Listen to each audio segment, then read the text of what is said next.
মনে রাখবেন, we have a plan. We have a plan for the people and for the country. ইনশাআল্লাহ আমরা সেই প্ল্যান বাস্তবায়ন করব। সেদিন সিপাহী জনতার বিপ্লবের মাধ্যমে আধিপত্যবাদের হাত থেকে দেশকে রক্ষা করা হয়েছিল। একইভাবে পরবর্তীতে 90-এর স্বৈরাচারের বিরুদ্ধে এদেশের জনগণ, এদেশের খেটে খাওয়া মানুষ তাদের গণতান্ত্রিক অধিকারকে ছিনিয়ে নিয়েছিল। কিন্তু তারপরে ষড়যন্ত্রকারীদের ষড়যন্ত্র ছিলেন থাকেনি।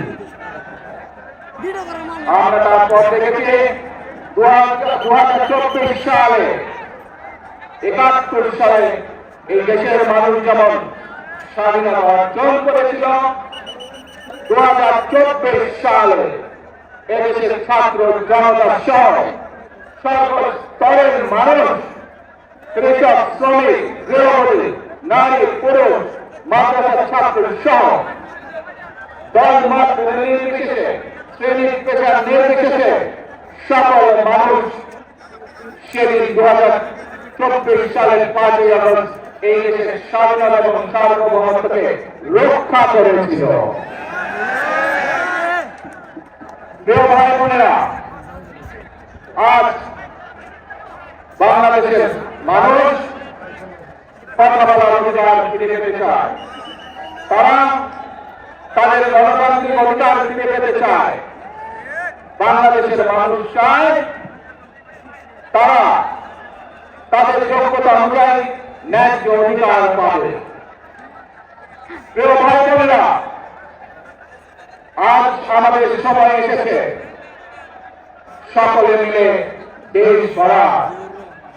এই দেশে যেমন পাহাড়ের মানুষ আছে, এই দেশে একইভাবে সমতলের মানুষ আছে। এই দেশে মুসলমান, বৌদ্ধ, খ্রিস্টান, হিন্দু সহ বিভিন্ন ধর্মের মানুষ বসবাস করে।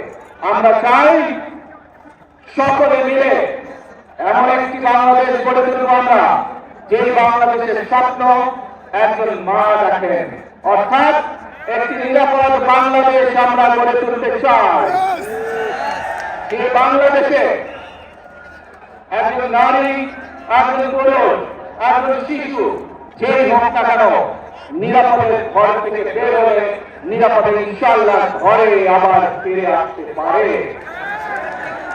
প্রিয় ভাই বোনেরা, এই দেশের জনসংখ্যা অর্ধেক নারী, 4 কোটিরও বেশি তরুণ প্রজন্মের সদস্য, 5 কোটির মতো শিশু, 40 লক্ষের মতো প্রতিবন্ধী মানুষ রয়েছে, কয়েক কোটি কৃষক, শ্রমিক রয়েছেন। এই মানুষগুলোর একটি প্রত্যাশা আছে এই রাষ্ট্রের কাছে, এই মানুষগুলোর একটি আকাঙ্ক্ষা আছে এই দেশের কাছে। আজ আমরা সকলে যদি ঐক্যবদ্ধ হই, আজ আমরা যদি সকলে প্রতিজ্ঞাবদ্ধ হই, তাহলে আমরা এই লক্ষ কোটি মানুষের সেই প্রত্যাশাগুলো পূরণ করতে পারি ইনশাআল্লাহ।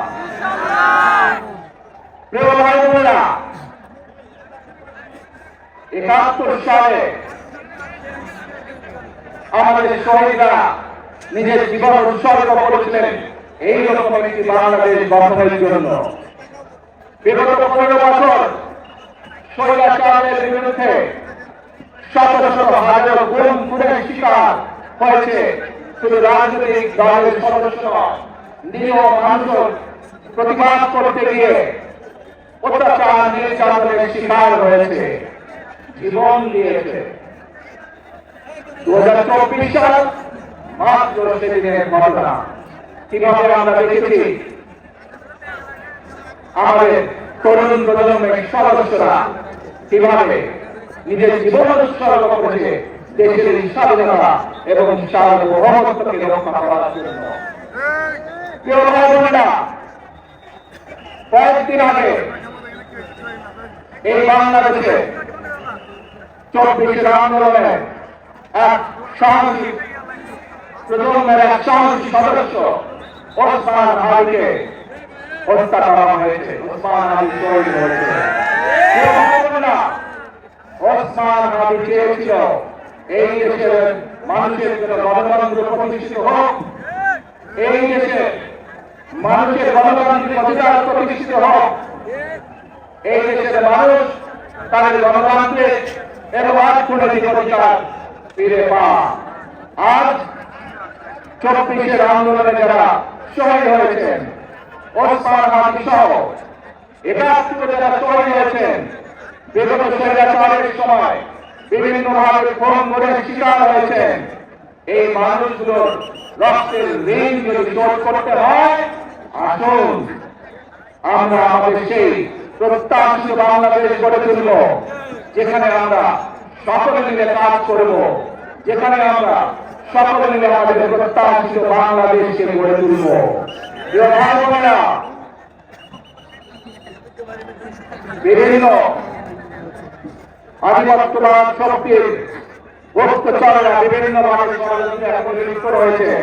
আমাদেরকে ধৈর্যশীল হতে হবে, আমাদেরকে ধৈর্য ধারণ করতে হবে। বিশেষ করে তরুণ প্রজন্মের যে সদস্যরা আছেন, আপনারা এই আগামী দেশকে নেতৃত্ব দেবেন, দেশকে গড়ে তুলবেন। এই দায়িত্ব তরুণ প্রজন্মের সদস্যদেরকে আজ গ্রহণ করতে হবে, যাতে করে এই দেশকে আমরা সুন্দরভাবে গড়ে তুলতে পারি।